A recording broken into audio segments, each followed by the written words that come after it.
ہیں، کیونکہ واقعی یہ جو بدنیتی کا عنصر اس کانسٹیٹیوشنل امینڈمنٹ میں آیا، بھلے کہ جس طرح سے وہ اس اتوار کو جب رات ہی رات میں 12 بجے کہیں سے پہنچا، پھر ایک عجیب معاملات چلتے رہے.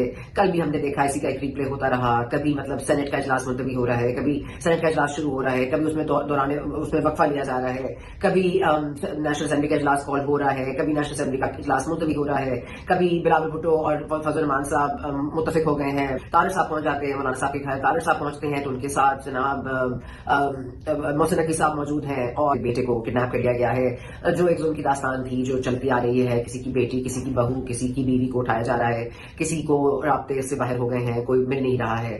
تمام تر چیزوں کے باوجود آج وہ سینٹ میں شخصیات تشریف لے آئی. اختر مینگل صاحب 2 دن ان کو تلاش کرتے رہے، ان کو نہ ملے. پھر اچانک سے مولوی عبدالشکور صاحب جو ہیں وہ جو UFA کے سینیٹر ہیں، وہ رابطے میں نہیں آ رہے تھے. پھر ان سے رابطہ ہو گیا اور انہوں نے کہا نہیں مجھے کسی نے اغوا نہیں کیا ہے. ڈیم کی صورت اختیار کر لیتی ہے، اور وہ ڈیم ہوتا ہے جو بند باندھے ہوئے رہتا ہے. آپ کی جو کلیکٹو وزڈم ہے اور آپ کی جو عوامی رائے ہے، جب آپ اس ڈیم کو چھیڑتے ہیں یا اس کی چیزوں کو، اس کی بناوٹ کو، یا اس کے اوپر سے پانی اس سے زیادہ، اس کی سکت سے زیادہ اس میں ڈالتے ہیں، تو پھر ہر چیز جو ہے وہ بہہ جاتی ہے اور ایک سیلاب کا منظر آپ کے سامنے آ جاتا ہے.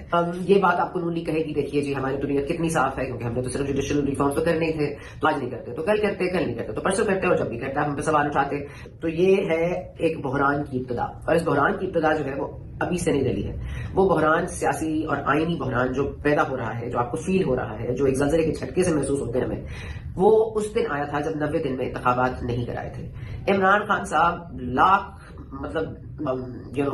وہ نارسسٹ ہوں، سب کچھ ہوں، لیکن ایک آئین میں ان کا یقین تھا. ان کو تھا کہ اگر میں نے واقعی پنجاب اور KP کی جو اسمبلی ہے ان کو تحریر کر دیا تو پھر انتخابات ہو جائیں گے. ان کا ایک ٹرسٹ تھا کانسٹیٹیوشن پہ، اس ٹرسٹ کو ظاہر نے توڑ دیا اور ہمارے حکمرانوں نے توڑ دیا. یہ صرف عمران خان صاحب کا ٹرسٹ نہیں ٹوٹا، یہ عوام کا ٹرسٹ بھی ٹوٹا. اور اس کی شروعات آپ نے جو کر دی ہے، اب آپ جتنی مرضی کانسٹیٹیوشن پہ جو پہلا زک جو لگائی گئی تھی، وہ ظاہر ہے کہ 90 ڈیز میں الیکشنز نہ کروا کے آپ نے کی.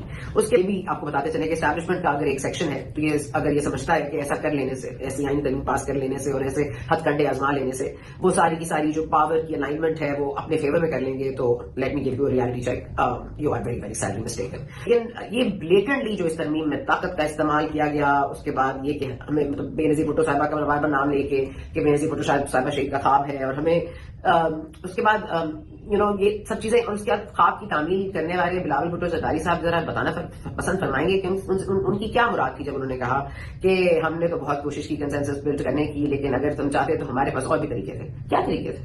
وہ کیا طریقے ہوتے ہیں؟ کیا وہ طریقے نہیں آزمائے گئے؟ یہ طریقے جو آپ بات کر رہے ہیں، یہ واٹ یو ہنٹنگ ایٹ؟ آپ ایک ڈیموکریٹک پارٹی کے ڈیموکریٹک لیڈر اور سو ٹو بی آپ بننے کی کوشش کرتے ہیں، اور آپ کہتے ہیں آپ کے پاس اور بھی طریقے تھے.